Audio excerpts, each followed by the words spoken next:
So we're going to continue our journey today around understanding.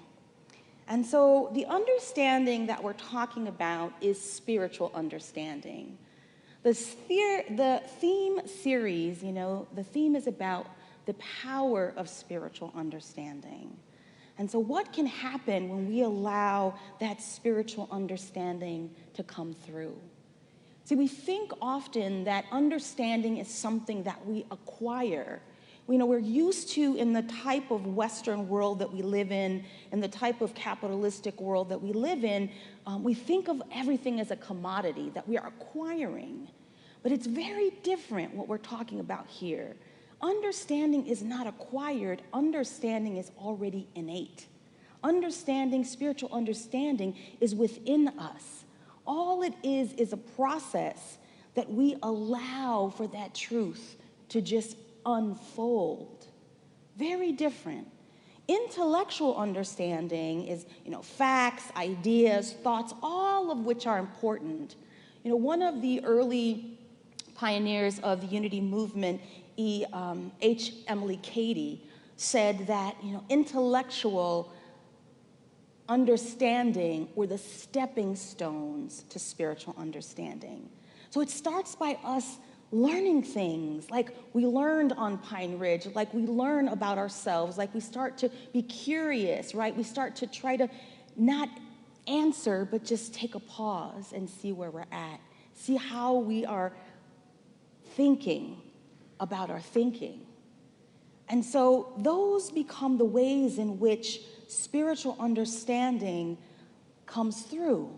It's different. So that's the important thing I want to impress upon us that we've been building the last couple weeks, that intellectual understanding is one thing and very important in this truth journey. Very important for us to start gathering those things, reading books, taking classes, listening to podcasts. All these things are important, but true spiritual understanding cannot be taught ultimately. It's something that is felt. It's something that comes in as a flash of light. You read all these 100 books and then all of a sudden you just, boom, out of nowhere, I get it. You get something about the truth journey. You get an understanding in a relationship that you have in your life that you're like, oh gosh, I was saying and doing this. Now I understand where I went wrong. Or now I understand the new way in which I need to travel, the way in which I need to engage. So spiritual understanding is very different. We have to get that in our minds and understanding that the understanding comes from ultimately the heart. It's an opening of the heart. It's an opening of the heart that then comes along with the mind, the intellectual, and the core, the intuitive part of us that understands when we see things, when we hear things, we know things because we feel things. They're all kind of part of this trinity here that we're moving forward in. Last week, I talked about, stories. I talked about how we need to open ourselves up to understand people's stories, people's life journeys. We have to open ourselves up to be able to say, I didn't have that journey. Maybe that's why they don't have that understanding. And maybe that's why they can't maybe have a spiritual understanding around that, because they didn't have the same experience that I did. We have to open ourselves up to listening to people's stories, listening to their lives. And if there's a situation that happens where we feel that they're against us, or there is some kind of trigger that happens, or some kind of critique that you're seeing, or some kind of challenge that you are feeling or facing, taking that spiritual pause to say, hold on, let me listen with the heart. Hold on, let me open myself up. So we're going to practice right now. I'm going to ask everyone, are you ready to open? Yes? So I want you to turn to someone and just say, my heart is open.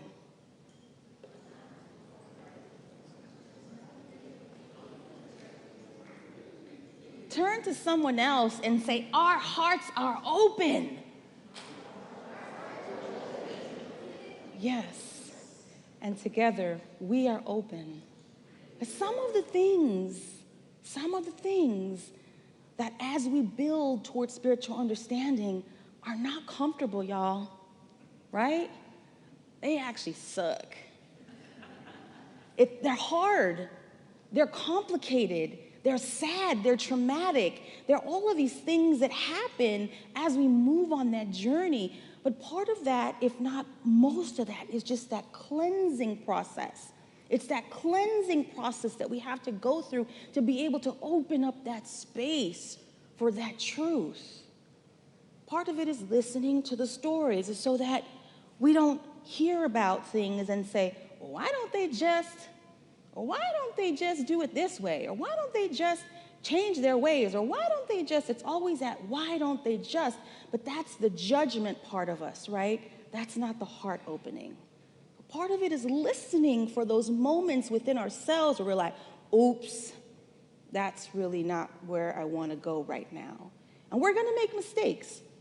We're going to make mistakes on this journey, and that's why we consider ourselves a positive, progressive, practical approach to Christianity, because we're progressing to it. We're going to always have these ooh-oohs, oopsies, as we're learning together, and that's okay. So today, I want to share with you a little bit about how do we have understanding when we ourselves might be stuck in drama or trauma or turmoil.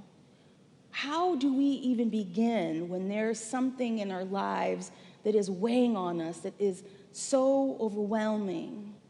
Maybe it's our past, our history of abuse, our history of violence.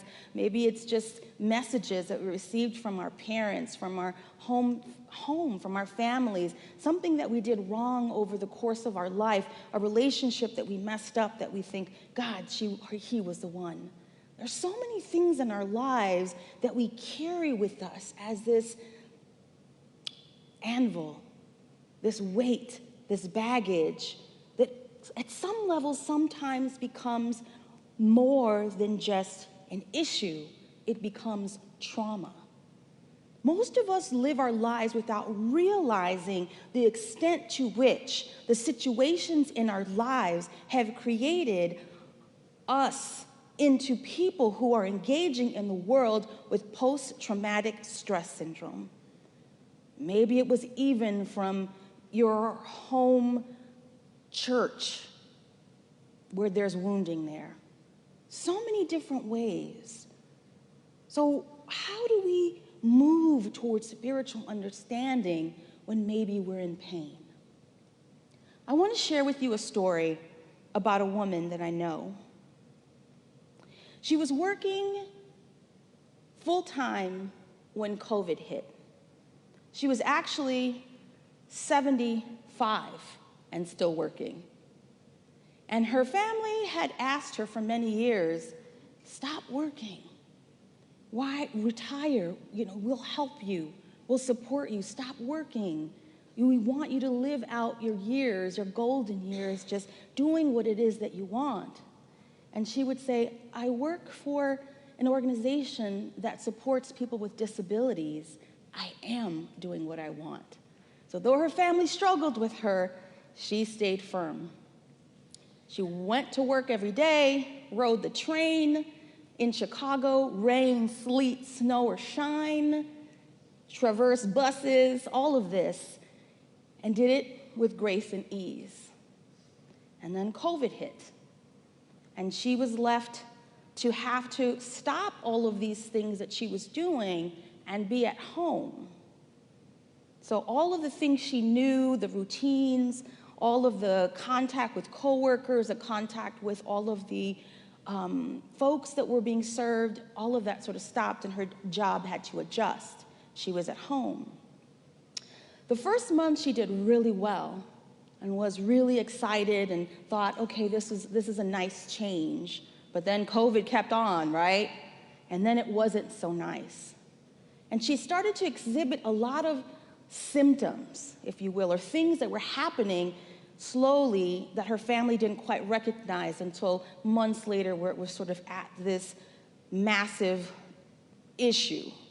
She was dazed, she was confused, She was in crying spells. She would have fear of everything, even taking the shower. Her daughter had to go into the shower with her to take a shower because she was so scared to be alone.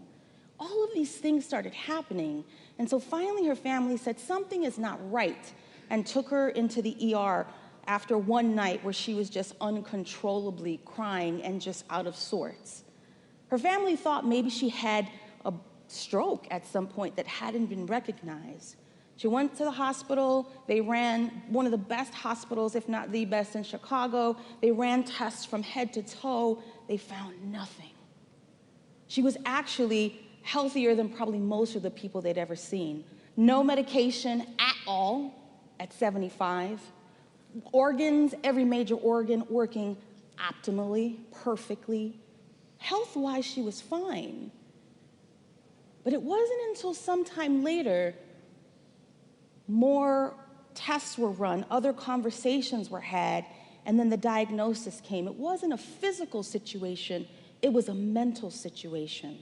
This woman had had a total breakdown, total mental breakdown, and was experiencing symptoms of PTSD. Through therapy, she was able to uncover and come to terms with the fact that she had been carrying all sorts of wounds with her for all her years that she didn't want to deal with. She had buried so far that she had even forgotten.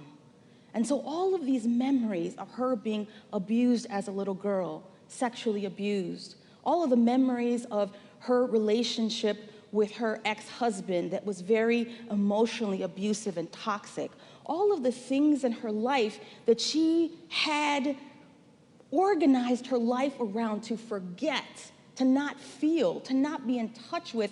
COVID created this space that said, poof, and it all came at her at once. So much so that her body literally couldn't sort of process it all. When I last spoke to her shortly, a few months ago when I was in Chicago, I asked her how she was doing. And she said it was still a struggle. Some days were good, and some days were not so good. But she said the thought that she kept at her forefront, and this is what she said, I'm really trying to get better because I have a lot of love left in my heart to give. That struck me so deeply, but it was also a reminder of what we're talking about here, is that part of engaging spiritual understanding comes when we come out of ourselves, when we come out of ourselves to understand who we are and whose we are. Meaning that we have come here in this iteration of life to be of service to humanity, to be of service to God. And so spirit, allness, the oneness, whatever the God or the spirit or the energy of your understanding is, we have come here for that.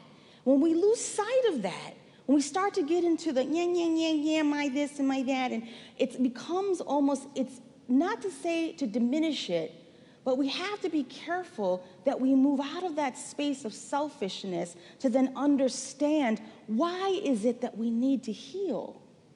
It is for ourselves, but it is because each and every one of you have been brought into this iteration of life to do something big. And big, it doesn't have to mean that you're going to impact millions of people on YouTube, but something that will change someone's life, something that will change, you don't even know how or when. But we have all been brought here to do sacred work, and when we forget that, that's when everything starts to become amiss. So I was so taken aback by the response of this woman to say that. Because in the midst of pain and confusion, she had that spiritual understanding, that flash of clarity that said, I must heal because I have work to do. We all must heal because we have work to do. Part of that is, this is our journey. When we think about the legacy of abuse of many communities, it becomes sometimes overwhelming. Are y'all still open? Are y'all still open? Say, I'm open. Being at Pine Ridge was very difficult because you were brought face to face with legacies of drama and trauma and abuse. See, we got to hear stories from the elders. We got to see with our own eyes living conditions in Pine Ridge. We got to hear stories and read documents and hear and read all sorts of things and understand, get those stepping stones, that intellectual understanding to then feel something, to then have that flash of, whoa. See, the Lakota people have had at least three displacements of home over time. The first was when they were taken off their lands here, even in Nashville, the Trail of Tears, and put in reservations. And the government, our government, my government, was supposed to support them in such a way that never happened. So that was the first displacement, literally, of land, of home, right? The second displacement was when all of their children were taken forcibly to participate, learn, and live in Native boarding schools. It was not an option. One of our elders talked about the fact that his family almost starved to death because he went there for 1 year when he was 12 years old and saw one of his peers in the same age range that was beaten to death by one of the teachers, and he said he would not go back. And his family was told, if he doesn't go back, you will not get your government rations. And luckily, his family supported him, and they almost all starved to death because of that. But it was a forcible thing. I want us to understand it was not optional. The idea was to eradicate Native ways from children. It was to strip them of the idea of who they were and who they had been come here to be, and what legacy they came into to be able to say, we want to acculturate you. Now, at some level, it was a noble idea, right? We want you to be part of this American dream, but then there were so many other things that were so toxic, so detrimental to the long-term mental health, physical health, emotional health of the Lakota people. And then the third is the devaluation of their spirituality and the ways in which they understand life.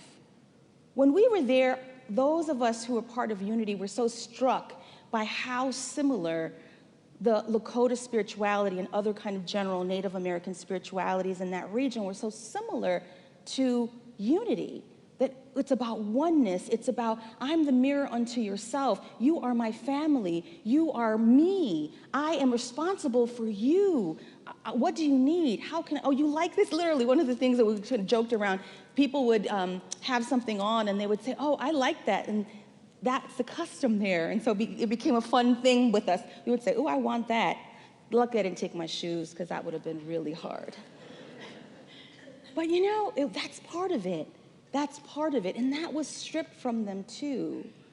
And so now you have a culture, a region that is poor, but not just poor economically, I mean poor in spirit, in the sense that everything has been taken from them, and yet not. Because spirit never dies. Light never goes away. Energy always prevails, and so there's still all of that glimmer that is happening. I say all this to say, I know this ruffles some people's feathers. I know it will, and I have to take responsibility for that, and I'm happy to talk to anyone who wants to have more conversation around it, because this is not really enough time to be able to delve into these things.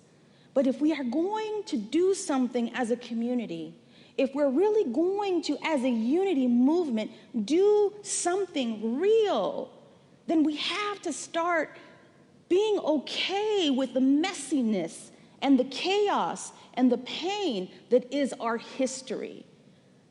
Because that's my history. I'm not saying that I'm not part of it, because I'm just as much a part of everything, because I am an American. I am a proud American. But we have to learn how to put that in its place, to have space for healing. If we don't open up those wounds to heal, they will always be festering wounds. Does anybody hear me today? I need everyone to understand this, that this is part of our job in this work. Moving into that spiritual understanding where we at least have to be open to the idea of saying the wealth of our nation was created, that is, by stolen land, stolen labor, and stolen resources. Whew. That's a hard truth, but that is the truth. Factually. Does that mean we're blaming people? Does that mean that we're going to get in this cycle of woe is me? Absolutely not, because our unity principles teach us that no matter what has happened to you, to your community, you are light, you are love, you are power. And so what do? We said when somebody can't hold that spiritual understanding for themselves, you become the beacon of light to shine on them and say, you are powerful beyond measure. I am going to hold that mirror to you so you can see that and know that and be that, because that is you. And so that's what I'm saying here today. All of us have these things within us, right? These things within us, these histories. I'm giving you examples, but all of us carry this in some way, shape, or form. Part of this journey is really about facing those. Being in community with people who will hold the high watch for you, who will pray with you, who will meditate with you, who will be part of that process to give you that strength to step into your true light. With that, I'd like us to take a time of meditation. I'm going to invite you all to just close your eyes. Close your eyes and take some beautiful, deep cleansing breaths. Maybe you need to shake some of that out, because a lot of this is heavy stuff, right? A lot of this can be heavy stuff. Maybe there's some energy here that's moving around, moving within you, memories that you're having, things that you're thinking about, and that's okay, that's all God, that's all good, and we're demanding to see the blessing right here and right now. So just take those beautiful, deep cleansing breaths. Allow your feet to firmly feel that you're on the ground. Roots growing from the bottom of those feet just truly going into Mother Earth and feeling being sourced and resourced. Feeling that energy coming up, feeling that light from above coming down, blessing you, caressing you, guiding you, reminding you you are the infinite presence. You are perfect. You are exactly where you need to be. There are no accidents. All is well. You have the power within you. You've had it all along. So we breathe into this space. And as we commune here together, as we create this sacred container, you have the opportunity to be brave in this moment and ask the God of your understanding, that God within, that God between us, that God around us, however you understand it, what is mine to do? What are these unclean thoughts, these unclean spirits that maybe I carry with me that need to be removed, or at least that I need to make peace with? What are the things in you that you must clear out in order to be that true channel of love? The things that you must acknowledge, the things that you must heal, the stories that you must tell for your own livelihood, the stories maybe you must tell for your own life. It is never too late. And so this time right now, we open up to that. We open up to that mighty healing, those mighty currents of healing that are coursing through our veins right now, that are coursing in this room through each other. And we say we are healed and we are whole and we are holy, and we claim it, invoke it in the name and through the nature of the Christ consciousness and the Christ within. And so it is. Amen. Gonna open your eyes and come back. Woo! Did somebody need a deep breath? I want to close with a quote by H. Emily Cady from Lessons in Truth. It's a little longer maybe than I hope, but it's so crucial for what we're doing here today. This is from Lessons in Truth, and she says, "In that day, when more than riches and honor and power and selfish glory, you shall desire spiritual understanding, in that day will come to you the revelation of God in you, and you will be conscious of the indwelling Spirit who is life and strength and power and peace. Just as Jesus taught, we begin our journey toward understanding by cutting off the branches of selfishness. We try to love instead of hate. Instead of avenging ourselves, we begin to forgive, even if it costs us great mental effort. We begin to deny envy and jealousy and anger and sickness and all the imperfection, and to affirm love, peace, health. You must be willing to take the first light you receive and use it. Use it faithfully, earnestly, to help both yourself and others.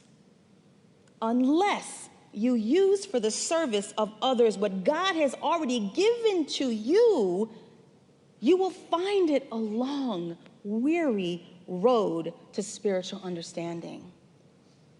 We grow by using for others the light and knowledge that we have to share.